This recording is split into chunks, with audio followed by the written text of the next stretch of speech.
بسم الله والصلاة والسلام على رسول الله.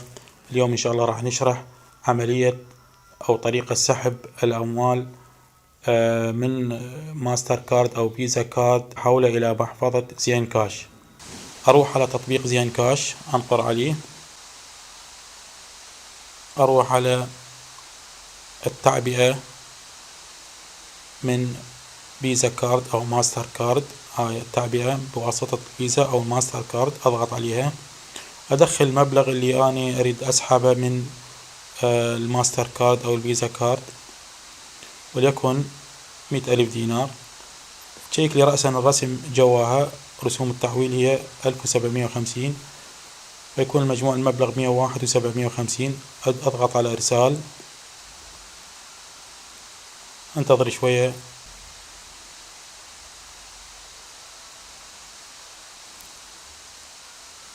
هسه شنو يريد مني؟ أدخل معلومات البطاقة أو الماستر كارد.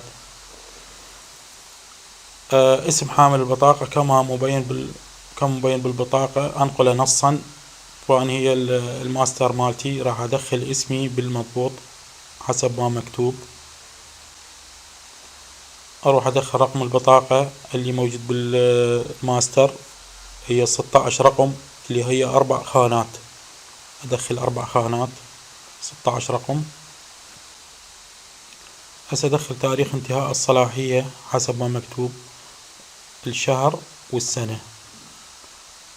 كذلك أدخل رمز الأمان ب3 أرقام. تاريخ انتهاء الصلاحية ورمز الأمان هاي يعني معلومات سرية لا تشاركها ويا أي واحد. بعد ما أدخل هاي المعلومات جميع البيانات، نضغط على الدفع. راح يطلب مني الكود اللي أنا مسجل عليه الماستر، راح يرسل لي كود على الرقم اللي أنا رابطه بالماستر مالتي حتى يتأكد من المعلومات. فالكود يتكون من 6 أرقام. هسه راح يرسل لي الكود برسالة، انتظر لما تجيني الرسالة.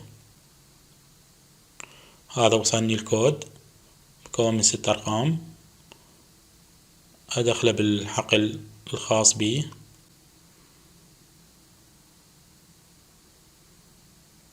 أسحب الشاشة للأسفل حتى أتأكد من الرقم وأسجله بالمضبوط. أقول أوكي، أضغط على علامة الصح، راح يشيك الكود، راح يجيني إشعار إنه العملية تمت بنجاح.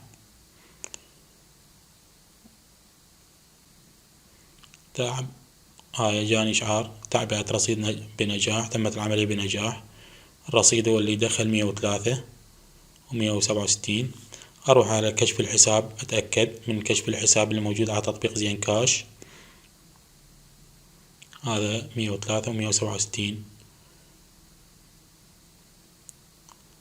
كذلك هم راح يجيني إشعار علامة الجرس، وهذا رصيد محفظتك الجديد 103 و167 دينار.